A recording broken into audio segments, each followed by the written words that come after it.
tanto y nos devuelve tanto, nos sirvió en esta pandemia para poder estar en otros mundos increíbles. Sí, claro. Y de hecho el proyecto que hicimos de extensión, grabar historias y con Pablo Hansen, que es el profe de plástica, con los chicos de ilustración, a dibujar a partir de las historias y mandar videos a escuelas, por ejemplo, fue un espacio de creatividad que nos dio la palabra. Claro.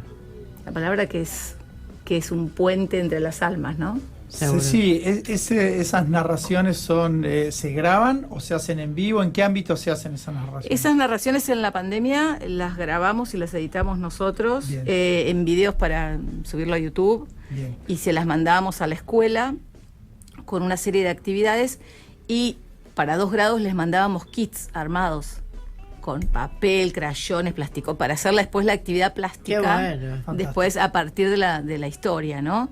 Con la escuela 22, la EPB 22, la que está por Estrada. Bien. Y la verdad que fue una experiencia. Después nos mandaban los papás, nos mandaban fotos, porque lo habían hecho con los hijos. Ay, qué lindo. No, y Fantástico. una cosa que vos decís, una devolución Sí. maravillosa, y por otro lado, todo lo que fue para ellos como narradores jóvenes, porque esto de la narración oral viene muy fuertemente creciendo, y sobre todo con la pandemia creció mucho más, pero no tanto en gente joven. Y la verdad que verlos crecer, verlos cómo empiezan a editar, ¿no? A transformar esas historias que son una cosa en el lenguaje escrito y que para llevarlas al lenguaje oral hay que hacer una transformación de vocabulario, de pausas, de un montón son actuaciones. de expresiones, sin llegar a ser una interpretación actoral, sino que nunca hay que dejar el lugar de que sos el que está contando, ¿no? Que Claro, sos un pero narrador. algunos elementos Se usan, toman, obvio, sí, acá por supuesto sacamos las herramientas del teatro, que es mi segundo amor de la literatura, y el teatro están ahí, bueno, están muy hermanados, así que son los dos grandes amores de mi vida, digamos, aparte de mi esposo y mis hijos. Ah, bueno, mirá que esto queda, en el streaming queda después. Viste que es un momento, y yo personalmente soy bastante rezongona con respecto a la educación secundaria en la Argentina. Lo creo que en los últimos 50 años, y haría la excepción del colegio en el que vos trabajás, que es realmente excepcional, y algún privado, uno, o no más que uno.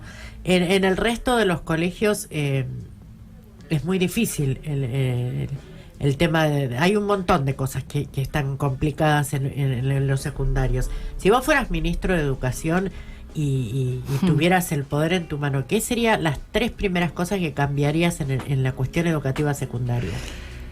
Una de las cosas que me parece más graves, incluido en el colegio en el que estoy, que me parece que habría que hacer un replanteo, es el tema del cuerpo de los adolescentes. O sea, el tema de por qué estar detrás de un escritorio, de una silla. O sea, cambiaría todos los mobiliarios de las escuelas.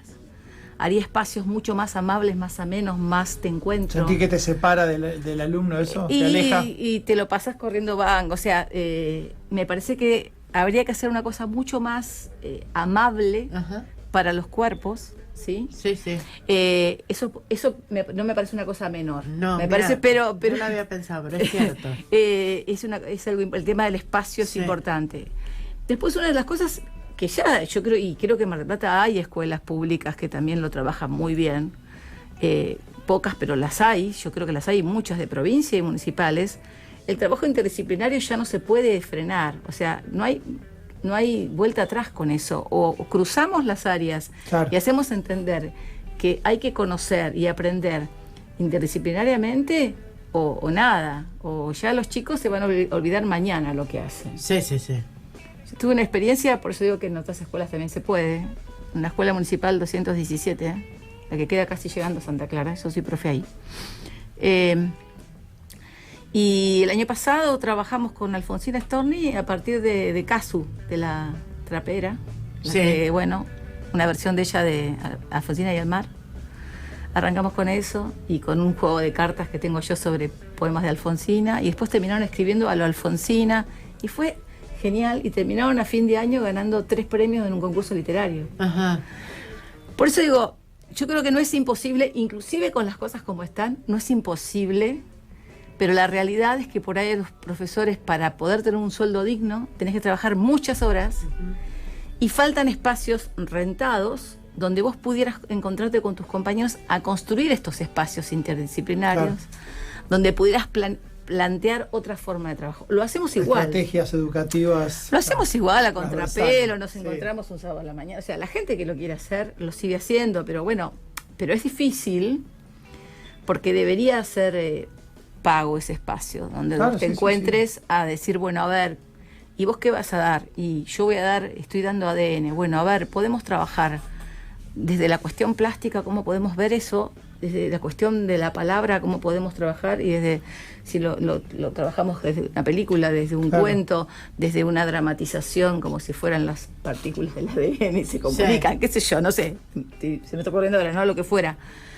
De hecho lo hacemos, se hacen muchas cosas en muchas instituciones, pero por ahí no estaría bueno, si fuera ministro de Educación, esto lo haría para todo el mundo, o sea, haría como que habría que barajarla de nuevo. Dejar el compartimento estanco y que sea más mosaico fluido, que haya más intercambio entre las áreas. Se hace, de hecho se hizo bastante. Pero no institucionalmente, digamos, se hace por motu propio de los docentes. No, el año pasado, se hicieron estos últimos 2 años, se planteó el aprendizaje basado en proyectos, o sea, había un lineamiento que bajaba desde el ministerio. Pero faltan estos espacios rentados, que la gente pueda sentarse y decir, bueno, a ver, tengo estas 2 horas por semana o tengo esta hora por semana para juntarme, que realmente me las paga para que yo me junte a hacer esto, por ejemplo. Claro. Tengo este espacio físico, un espacio físico para encontrarte. Tengo el acceso a estos materiales. Yo creo que se hacen muchas cosas. Yo me acuerdo con mucho placer el año pasado cuando llegó la caja de libros al colegio.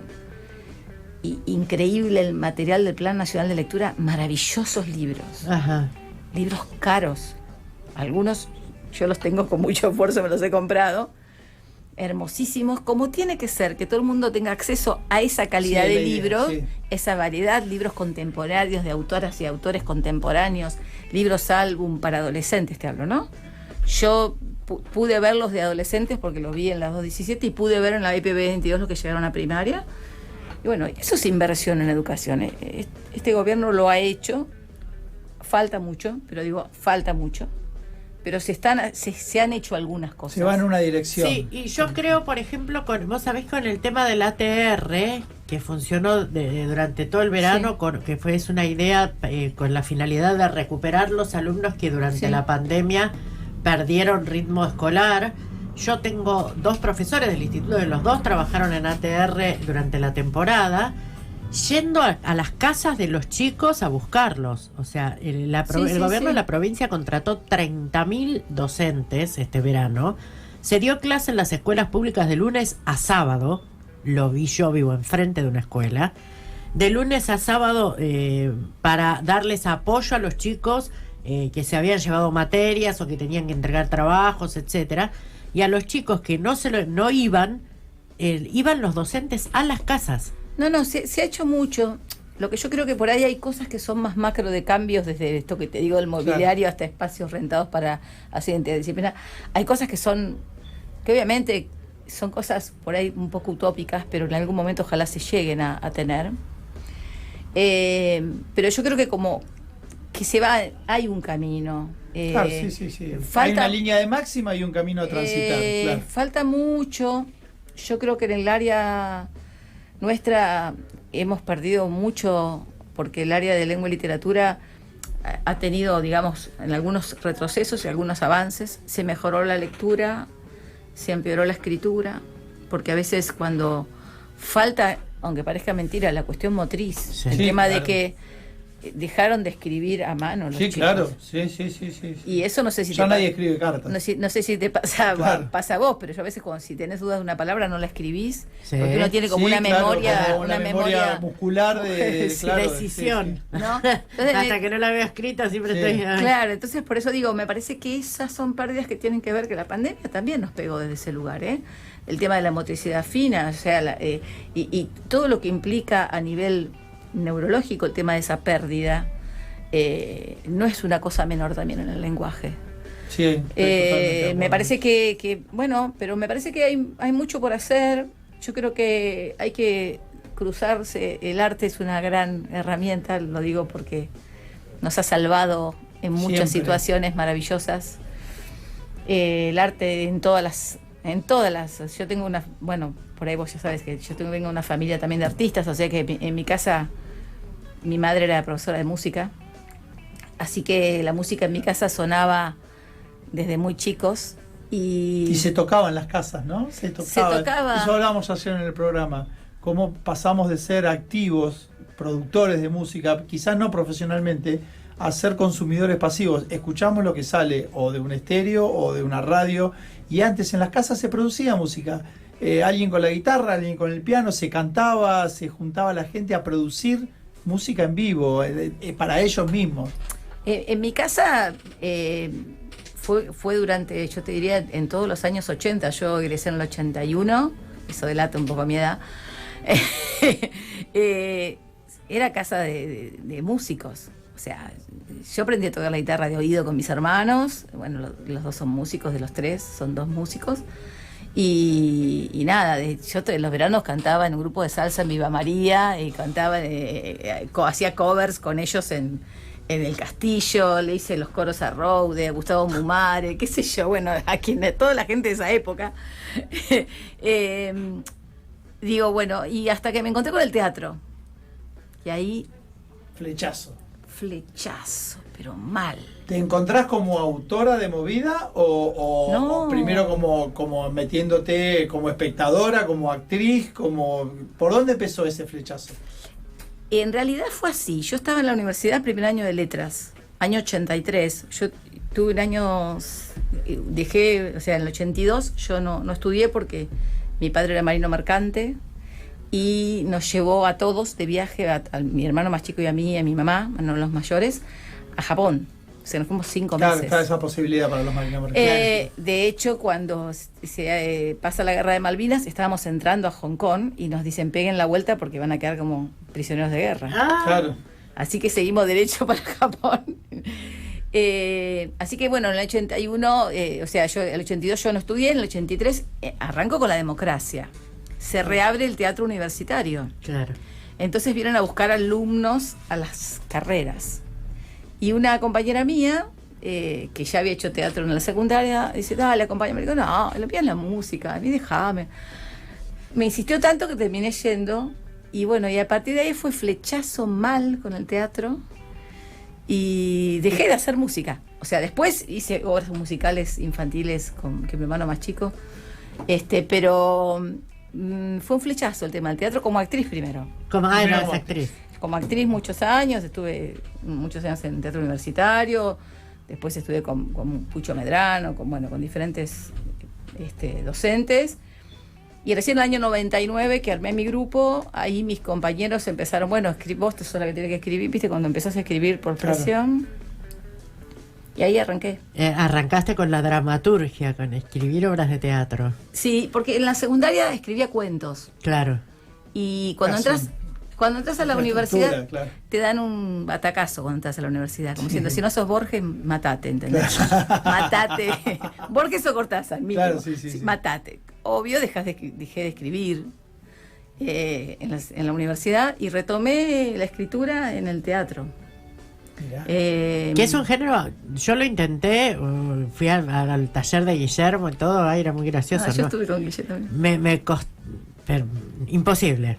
Para mí es imposible escribir pensando en teatro, no lo puedo, es algo dificilísimo. La gente que viene de la narrativa le cuesta bastante pasar al teatro. El caso mío, como yo estaba en la actitud digamos, de actriz. Claro. Y inclusive escribí con Laura Federico, una actriz grosa acá de Mar del Plata, varias obras que escribimos juntas. Nos divertíamos mucho. Después escribí con Marcelo Marán también. O sea, a mí me gusta inclusive escribir en colaboración. Me divierto mucho escribiendo con otro. Lo paso bárbaro. Lo paso bárbaro. Debe ser difícil también eso. ¿Cómo es el proceso de escribir con otro? No me resulta difícil. Porque en general, cuando escribo algo que me gusta o me interesa. En el caso, por ejemplo, con Marce fue así. Yo venía de una situación complicada, había dejado de hacer teatro, de escribir, qué sé yo, y Marcelo Marán, un tipo muy generoso, y me llama, me dice, vamos a tomar un café. Me dice, bueno, ¿de qué querés hablar? ¿De qué querés escribir? Y no sé, ¿de qué tenés ganas de escribir? Y bueno, yo la verdad que siempre quise escribir la otra versión de Penélope, la otra mirada, del lado de la mujer. Bueno, dale. Entonces nos empezamos a juntar, empezamos a releer la Odisea entre los dos, ver qué nos movía a cada uno de los dos. Durante como un año estuvimos así, nos juntábamos cada 15, 20 días. Imagínate, entre lo que yo laburo y lo que labura él, era difícil de encontrar. Tema de agendas complicados, sí. Y así salió Penélope en viaje. Armamos como una especie de borrador general y después, bueno... Lo que me hiciste llorar, D'Angelo, con eso. Salí, pero creo que hacía años que no lloraba tanto con una obra de emoción. Tremendo. ¿Este verano no la hicieron? No, la bajamos en el 2017. Sí, cuando la vi yo fue el 2017. Para mí fue el año pasado. Creo. Claro, y bueno, y nada, fue una experiencia hermosísima. Karina Sebastián, una grosa.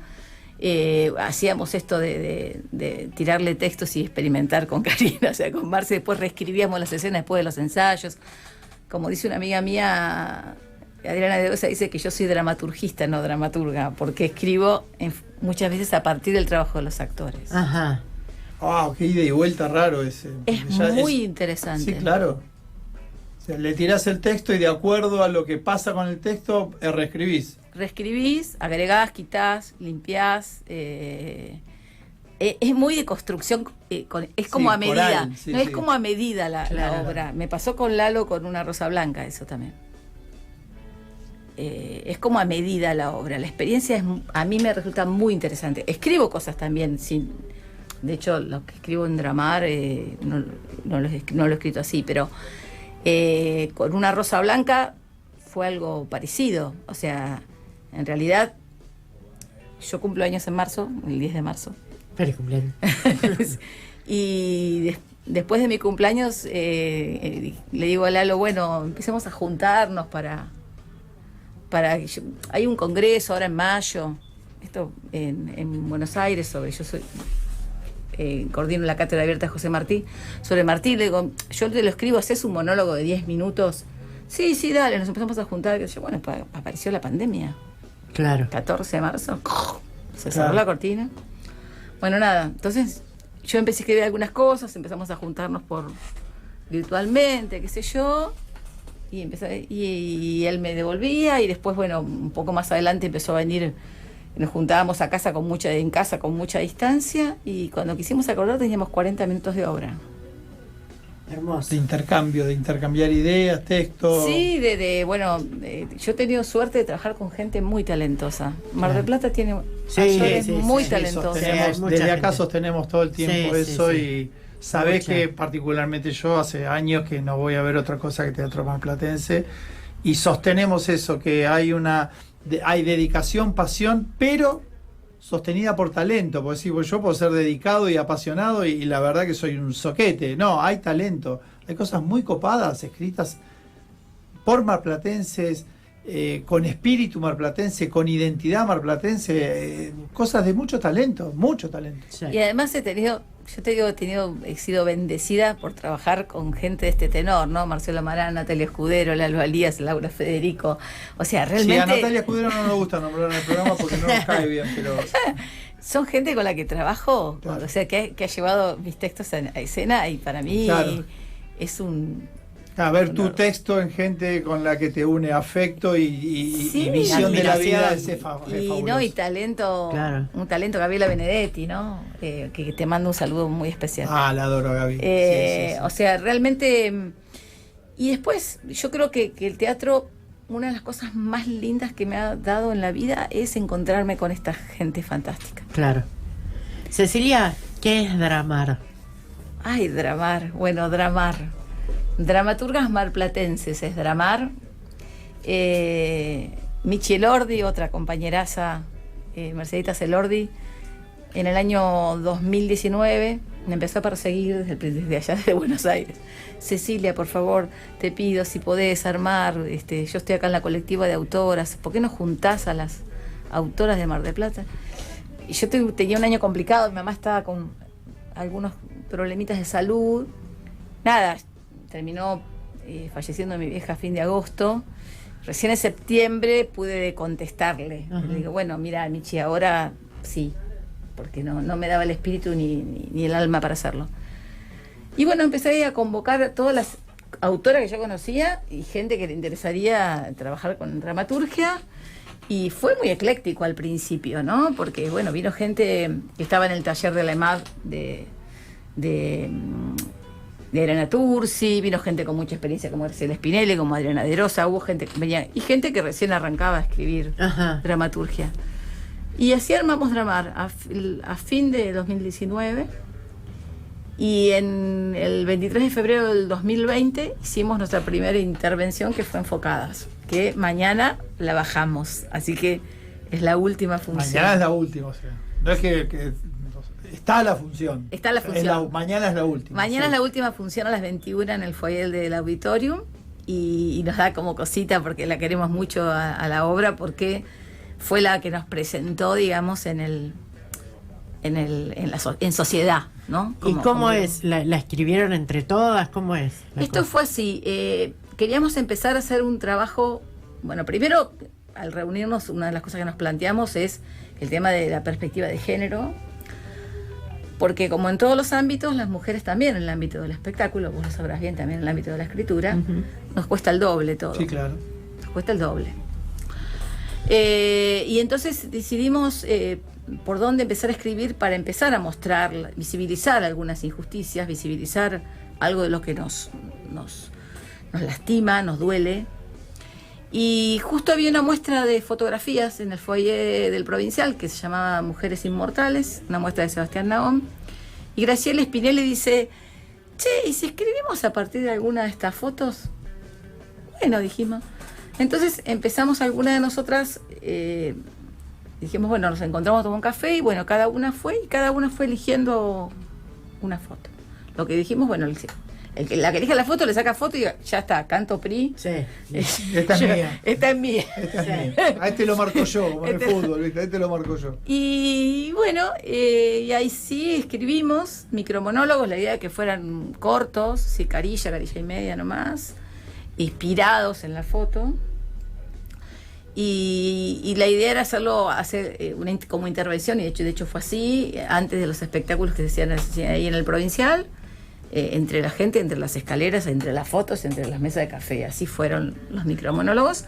Leímos una carta de presentación en sociedad, digamos, esa fue la forma de presentarnos.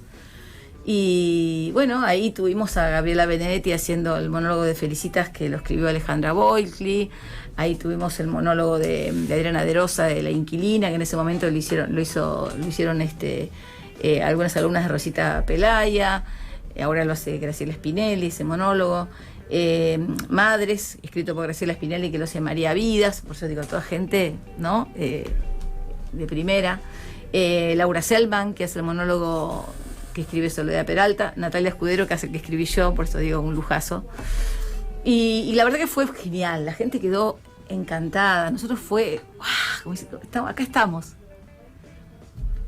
Y lo más llamativo de Dramar es que es un grupo